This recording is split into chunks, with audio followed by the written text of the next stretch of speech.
Assalamu alaikum. My name is Naveed Husain. I'm a divorce attorney in Chicago. So as you guys know, we've been doing these videos about divorce. And so if you've liked these videos, and please do subscribe, like this video as well for future videos. So today I have a good friend of mine, Farhan Ahmed. He is a coach, a marriage coach, a relationship coach. He used to work at Khalil Center, and I'll let him introduce himself. But I thought, the series is about teaching Muslims basics about divorce. And one of the first things we can do to try to save our marriages is to start with, premarital counseling and things like that. So I thought there's no one better to ask than our brother Farhan. So assalamu alaikum, thank you so much for coming, bro. Alaikum assalam wa rahmatullahi wa barakatuh. Thank you for having me. Yes, my name is Farhan Ahmed. I run a business called Ihsan Coaching. I'm a licensed clinical professional counselor. I used to work at Khalil Center and now started my own thing, alhamdulillah. So what has your interaction been with divorce? Ever since I was working at Khalil Center and even now at Ihsan Coaching, we see a lot of cases, right, where people are coming in trying to work on their marriages, and also we do post-divorce coaching as well. So people that have already been divorced and are trying to move on with their lives. Okay, so basically, what do you want to teach the Muslim community about divorce? What do you wish people, either before they got married, at the time of divorce, before they're thinking about divorce, what do you want to tell the Muslim community? That's a loaded question, right? Because, the first thing is everybody should do premarital counseling or premarital coaching, right? Whatever you want to call it. That's going to help you to determine if that person is right for you, right? A lot of the times we could weed out those people, and we have weeded them out and said at the end of the sessions, after we do 4 sessions with myself, and then we have a religious counselor, a religious imam who does the religious consultation, right? And then he will also do it from the religious side. But what we do in our 4 sessions is we find out if you are compatible with the other person. And, we're trying to help the person make the right decision, because that will save you a lot of heartache afterwards, right? And so during this process, we found out that a lot of people, sometimes they get married based on, family pressure, right? Or they get married because, the first person who said yes to them, so they're not really thinking with their, mind all of the time, and they're thinking with their hearts, right? And you have to understand that, okay, who's going to be best for me long term? So that's a lot of what we do, and that's why I say premarital coaching is very necessary for everyone. There's 5 main reasons for divorce, right? 5 main reasons, in no particular order, are family and friends, sexual intimacy, interests, finances, and also in-laws, right? So these 5 issues are the 5 main reasons. But then as well, there's a lot of other things that we take into consideration, right? How you want to raise a family, what are your future goals, values, right? Your values, morals, even religiosity, right? Because that plays a big part later on when you get married. So we want to understand if the couple are compatible for each other, right? And then even afterwards, after they get married.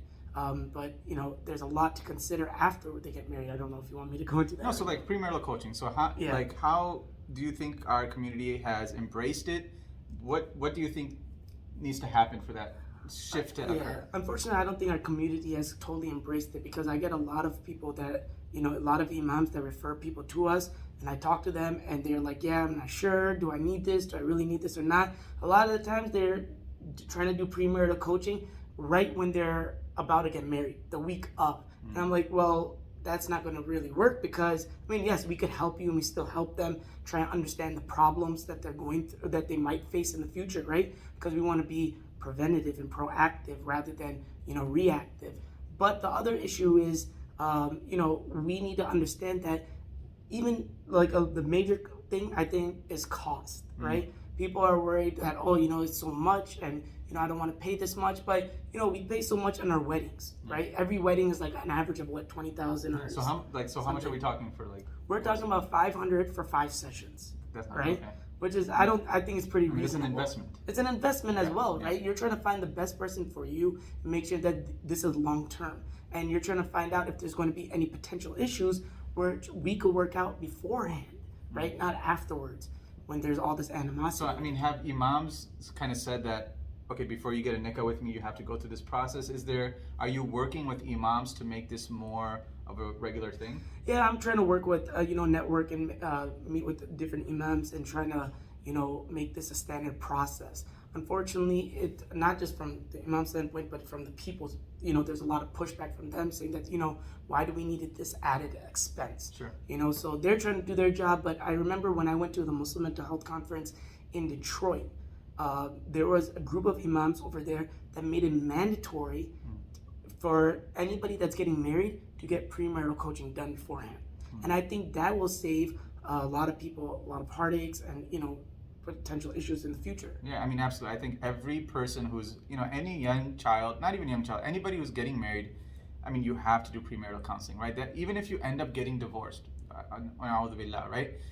At least there's a way that you've been taught how to communicate with each other, how to discuss finances ahead of time, in-law things ahead of time, all that. So I definitely think it's important. So we've covered, okay, what can we do from a therapy? One thing I want to say is that, the divorce rate is 33.3% for Muslims, and it's only getting higher. So that's 1 out of every 3 couples are getting divorced. So, and I mean, you've dealt with a lot of divorce cases yourself. So you know that this is preventative if we actually, invest in ourselves beforehand. So that's one thing I want to make sure everybody understands is if you're getting your child married or you're getting married, go to somebody like us or go to somewhere else and get premarital coaching done. No, absolutely. So what I was getting at was, okay, so we've talked about things that we can do before the marriage. But what about, okay, now you've been married for however many years you've been married for, and now you're thinking about divorce. Yes. Right? What should people do at that point? All right. So there's quite a few things that people should do. Number 1 is understand your own situation. A lot of the times, a lot of other people are giving their opinions of what you should be doing in your marriage, right? And like I mentioned, almost 40% is because of people are getting divorces because of other people, right? Either in-laws or family and friends. People are trying to interject inside their marriage and telling them what to do. So, first thing that I would say is understand what's going on and understand, is this workable, right? Come to somebody like us and see, okay, can we work as a couple through our issues? A lot of the times after I do post-divorce coaching, I ask them, have you ever went through, talking with a counselor or a coach like myself? And they said that, no, we never thought about that. I never thought about that. I said that, why not? The main reason is that they said I never thought I would need it, right? I would need the help. And I always thought, that they're saying that they thought this was some sort of weakness on their part. So that's the number 1 thing is talk to someone like us, because I found out that a majority of these issues are workable. So it's like having a professional neutral party kind of help you figure out, okay, what's actually the issue, right? Is this a personal issue? Is it a family issue? Kind of help you think through that. So I can see the value in that. Actually, majority of the issues are communication, right? Dr. John Gottman, who's the leading marital therapist in the world, right? He's actually done over 3,000 case studies where he could predict divorce within 5 minutes or less, right? With 90% accuracy. And majority of it is he's just watching them interact with one another. And I've seen it in because when we do it, when I see clients, I work on the communication piece. A lot of the times clients, husband and wife, are not able to talk to one another and explain how they feel, right? Understanding and agreeing are 2 different things. We have to understand that, right? There's understanding a person why they did it, and there's agreeing with why a person did something, right?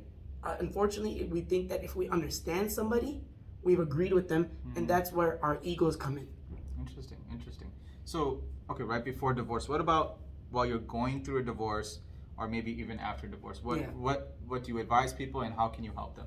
A couple of things, that I want to mention is take your situation into consideration, right? That's the first thing is that, a lot of the times people are thinking about divorce, but they're not sure, okay, what after divorce? How's your life going to be like afterwards? We don't think that far.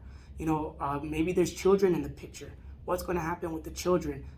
Are they going to have to move to a new district? Where are they going to live? How's that going to disrupt their lives, right? I'm not saying that, stay together for the sake of the children, because that's always not the best practice as well, right? But you have to take into all of these things into consideration and think ahead of, and also like, what are you going to be able to survive on your own? Yeah. Right? Yeah. A lot of the times people get divorced, but they might not have a job. They might not have any income. They might not have any, yes, I get there's alimony and whatnot, but, maybe I don't know what's going to happen in their case, right? So you have to you have to take all of these things into consideration and think about even family support.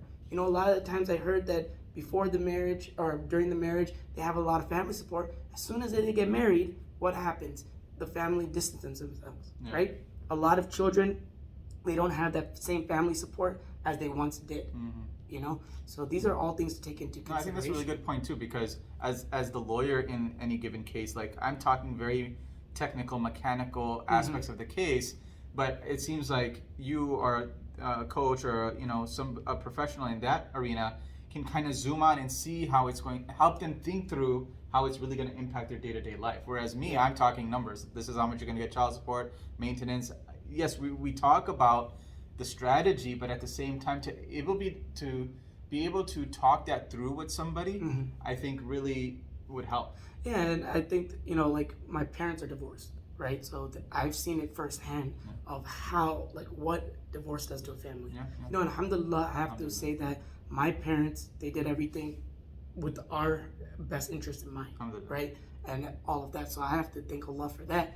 But I've seen how a lot of parents, they come to us, they've gotten divorced or they're about to get divorced, and it gets really messy. And guess who's collateral in there? That process is the children. And they don't. And one thing I want to tell everybody, and I always stress this, is that the parents, they have a lot of stress and they go through a lot of emotions when they're getting divorced. Think about the impact that what's that having on the child. They're left in the dark most of the time. They might be younger. They don't know why this is happening. Why are my parents not talking? Why are they separating? And then we see a lot of emotional issues come out of this, right? Children whose parents are divorced, they're twice as likely to not graduate from college, right? They're twice as likely to get into drugs, commit crimes, and all of these sort of things, right? So we have to, and even domestic violence if they come from that. So we have to look at all of the big picture here as well, right? And take everything into consideration, what's going on. So basically your argument is that talking to somebody, a neutral third party, can help kind of quell these concerns and the animosity and the irrational or emotional reaction to a lot of things, because you guys would help them talk it through, think it through, so hopefully that brings down the heat in the divorce. Yeah, I always tell my clients this, is that before it gets better, it's going to get a little bit worse. Why? Because now we're finally going to be able to open up to one another and say the things that we've never said, right? And I feel like this brings a level of depthness that a lot of couples are lacking in their marriage, right? They're walking on eggshells, they cannot communicate with one another, and they don't even know, they're scared to say something because of how the other person's going to react. The research shows that it takes 6 years before a couple comes in to marital therapy, right? Marital coaching. Think about those first 6 years before you went to somebody. How much animosity is built up? By that time, it's already almost too late. They're all at the brink of divorce. And actually, the research also shows that most people won't even make it that far, right? Most divorces happen between 1 to 3 years in the beginning, and a lot of times it takes couples time to understand each other and learn each other's, their habits and all of that, right? So, even myself, alhamdulillah, I've been married for 12 years, have 3 kids.